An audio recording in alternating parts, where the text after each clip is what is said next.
Marcus Aurelius was born into inherited wealth and destined for the imperial throne. Yet instead of becoming a tyrant, he chose the harder path, that of a philosopher king. Influenced by the Stoics, a school of thought grounded in virtue, restraint, and logic, Marcus trained himself to expect hardship, accept loss, and detach from the illusions of control. He lived through plagues, wars, betrayal, and economic decay. And yet, his writings remain steady, almost cold in their clarity. His goal wasn't comfort, it was sovereignty of the mind. At the height of the Roman Empire, when its reach stretched across continents and its streets overflowed with luxuries, Marcus chose simplicity. He warned against indulgence, distrusted praise, and believed that the only true wealth was internal, the ability to live with integrity even when the world around him went mad. It's no wonder modern Stoicism is having a resurgence. But here lies the problem. We cherry-pick Marcus Aurelius quotes for Instagram captions while ignoring the very engine he was trying to guard himself against, an engine that has only grown more dangerous. Today's financial system isn't just chaotic, it's engineered to keep you both financially and psychologically off balance. Personal debt in the United States is at an all-time high. Credit card interest rates have soared beyond 20%. Financial literacy remains shockingly low. Every digital platform you interact with is designed to provoke spending, comparison, and dopamine-driven distraction. The result? A society that looks wealthy, but lives paycheck to paycheck. A generation more anxious, less financially stable, and more easily manipulated than any before. Our financial system no longer survives by creating real wealth.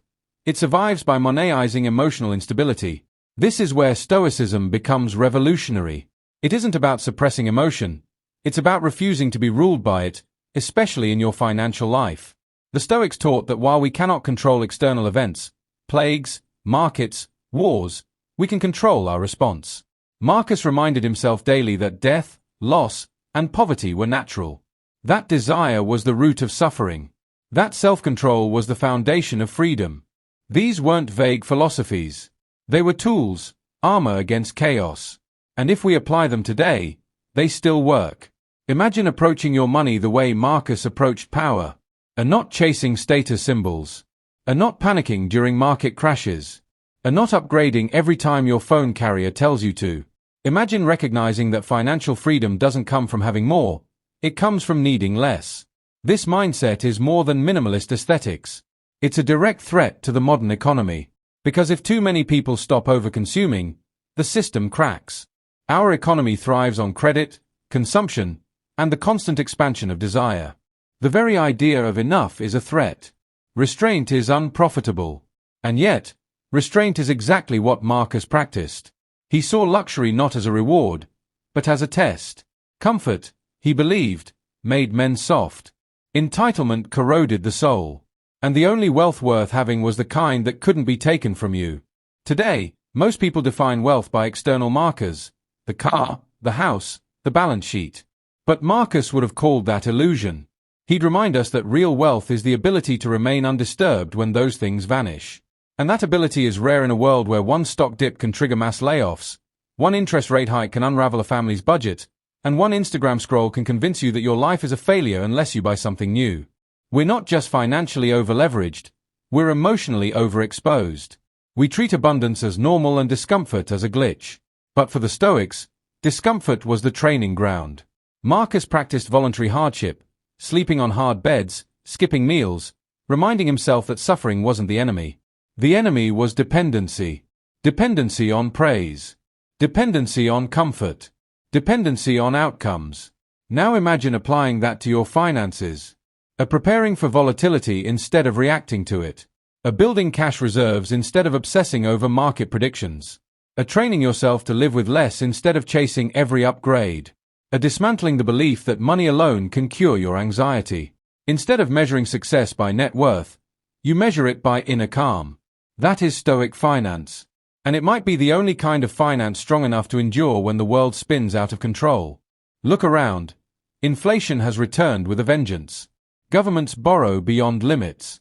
Central banks are trapped, print more money and risk collapse, raise rates and suffocate growth. Meanwhile, most citizens have no savings, no insulation, no clarity, only a fragile hope that someone up there knows what they're doing. But if history teaches anything, it's that hope is not a plan. Marcus Aurelius wouldn't have waited for a bailout. He wouldn't have blamed the system, even if it was broken. He would have started with the only thing he could control: himself, his mind, his habits, his expectations. And that's where your power begins too. Because you don't need to be a financial expert to build real freedom. You need clarity. What do you actually need? What are you afraid of losing? And why? What are you chasing? And is it even yours? Most people never ask. They just play the game handed to them, and the system loves them for it. But you're not here to be most people. You're here because you know something doesn't add up. You've been sold a version of success that benefits everyone but you. Maybe what you need isn't another app, another side hustle, or another finance guru screaming about ETFs. Maybe what you need is ancient wisdom, spoken softly, practiced daily. So when the markets panic, breathe. When prices rise, simplify. When your feed tells you to consume, decline. And when fear tells you to react, don't. Because financial freedom isn't about what you earn. It's about what you own, inside yourself. Marcus Aurelius never had a credit card, but he knew the cost of being enslaved by desire. And he knew the reward of mastering it. That is real wealth. That is real freedom. And that is how you survive chaos, ancient or modern.